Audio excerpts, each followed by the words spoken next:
Hi everyone, it's me again, Ron, and I'm here with you today to talk to you about what is inflation and how does it affect your finances. Okay, there's a lot of information on this video, but before we begin, I want to talk to you about the last video. I made the statement that savers are losers. And we're going to cover that a little bit more in depth today. I'm going to explain about purchasing power and how that works. So just join in, and I hope you enjoy the video.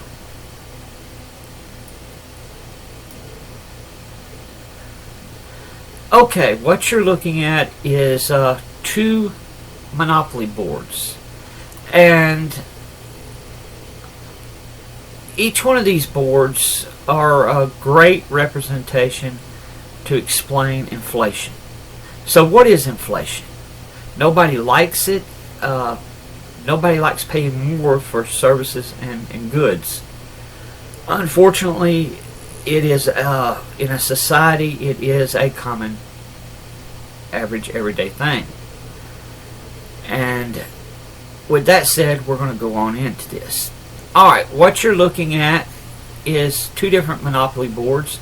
The one on your right is just a board, and it's just your average game board. The one to your left is a little bit more new. And what we're going to talk about today is we're going to talk about the parking place here and the three properties beside it. And what you're going to see is each one of these three properties sell for about $210 to $240 each. $210 to $240 each. Right? Now, this board is in pounds, but just bypass that. We're going to pretend it's in American dollars. Alright, on this board, however, each property is selling for thousands or even millions. Now, it's the same property, and I'm showing you each one circled. It's still free parking right there beside free parking. It's the exact same board. Why is the same property selling for more on one board than the other? Well, it's not because the board's just new. It's because the board on your left has less money to work with than the board on your right.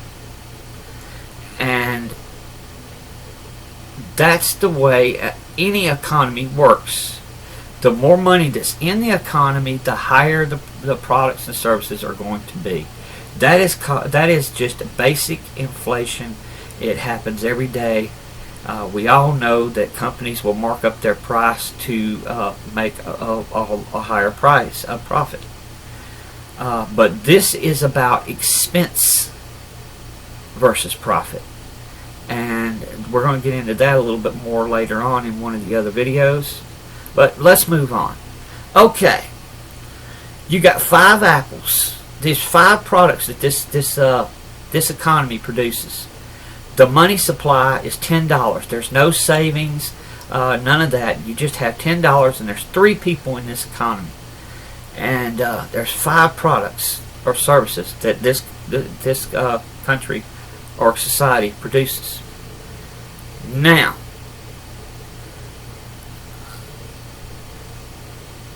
what we need to do is we need to spend all of our money on our services or goods. So we've only got $10. We're going to do $2 a piece. Why? Because this is equilibrium. And I'll explain that as we get on into this. Basically what we've done is we've marked these apples at $2 a piece. If for some reason one of these apples were to sell for $1 a piece, then what would happen is that the store that was selling it would there would be a bigger demand on their product, and they wouldn't be able to fill it. So what they would have to do is raise that price to our equilibrium price of $2. If it was in reverse, let's say these apples, the store was charging $3 a piece for it. Well, there would be apples left over because people couldn't afford them. And what would happen is the store would lower its price to our equilibrium price of $2. Even if we were to go up in price and make it $20 for our money supply, well, let's say that it's 5 divided by 20 equals 4. So your equilibrium price would be $4, and it doesn't matter how you go through this, it's going to be the same. Okay, now I understand that in a real society there are goods and services. There's a lot more than 5 products or services that people are purchasing. There's stocks, there's bonds, there's all kinds of things that people are buying other than goods or services. I get that. This is just a real simple analogy to explain inflation. I want you to understand it. So, with that said, we're going to move on, and we're going to talk about, on this next page, we're going to talk about stock trading and how this affects your money. Okay. Inflation is the rate of change in price. Rising inflation means you have to pay more for the same goods and services. This can help you in the form of income inflation or asset inflation, such as in a housing or stocks. If you own the assets before prices rise, but your increase doesn't keep pace with the inflation, your buying power declines over time. Basically, what that means is, in simple terms, is if your property is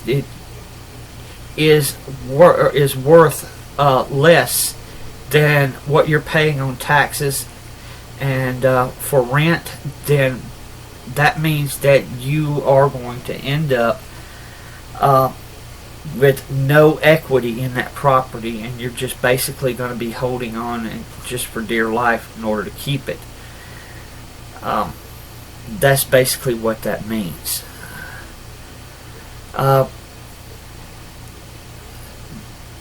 Prices rise, but if your income doesn't keep pace with the inflation, your buying power declines over time. Inflation increases your cost of living, which you've already seen. It's happening right now. This is called devaluing the dollar, and it's where you start out with let's say you put $100 into your savings. Well, let's say it's $1,000 into your savings account, and you're saving it. Well, as when the country starts printing money in order to get out of debt, it makes the value of that dollar smaller and smaller by simply printing the money. And the reason for that is because, just like with a bank loan, there's no equity behind that dollar. There's nothing there to back it up anymore. Used to, we would use gold or silver to back up the price of the American dollar, but we don't do that anymore for some reason. So now the American dollar is just floating there, and it supposedly has value, but as they're printing more of it, the countries outside the United States are not recognizing it as much as powerful as it used to be. Okay, that's basically what's happening, right? The effect depends on the type of information. For example, working information is inflation is 3% to 10% per year. Working inflation is 3% to 10% per year. I wanted you to understand that. Creeping inflation is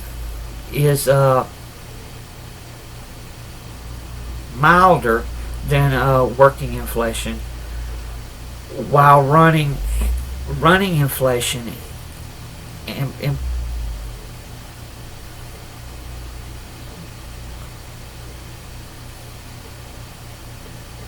is a lot more aggressive and rises in price. That could be a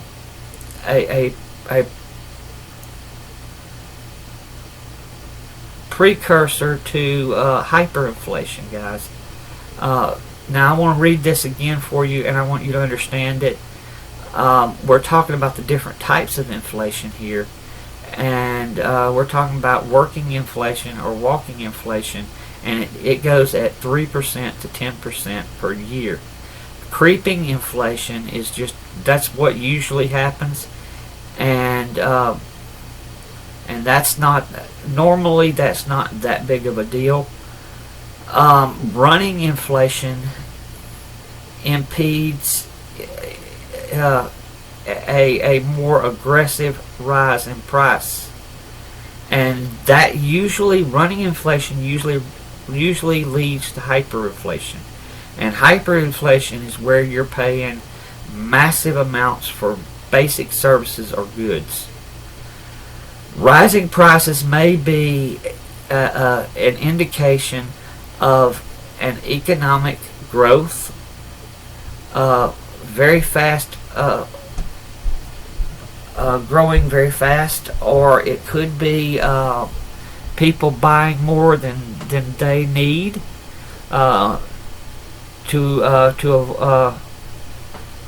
It could be higher prices,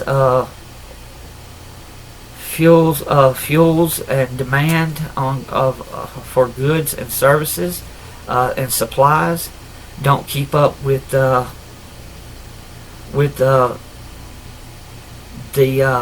manufacturing. Manufacturing may not be keeping up with the demand.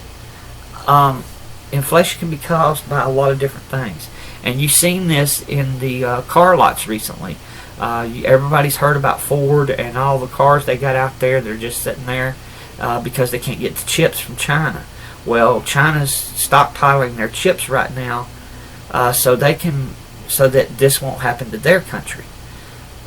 So that's what's going on, and it's actually a crying shame, but that's what's going on. That's why the SUVs and the pickup trucks are costing so much now.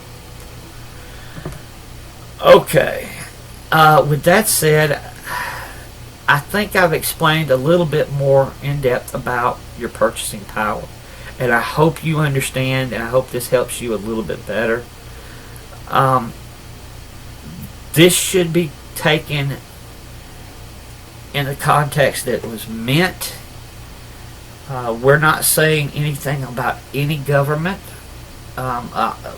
This is not this is not a political site. We are strictly a financial site, and what we're talking about is the effects that it's going to have for you and on your personal account. Now, over time, as the dollar is devalued and you can't keep your money in a savings account because you're not making any money on that savings. Right now, you can buy CDs and bills. There are other ways to invest. Just be careful with that, guys. Remember the Depression and what happened to those people that decided to play it safe. And they thought they had it so safe, and the government bills came out and they were totally worthless. So just keep that in mind. This is a very real problem, especially with today's inflation. It is a precursor to hyperinflation, and we are headed that way. The economists are already using that term, hyperinflation, and they're predicting massive, massive issues. So, if you're interested in joining me here on the site, we're going to talk about what companies to invest in during this time to keep your money safe and grow wealth over time.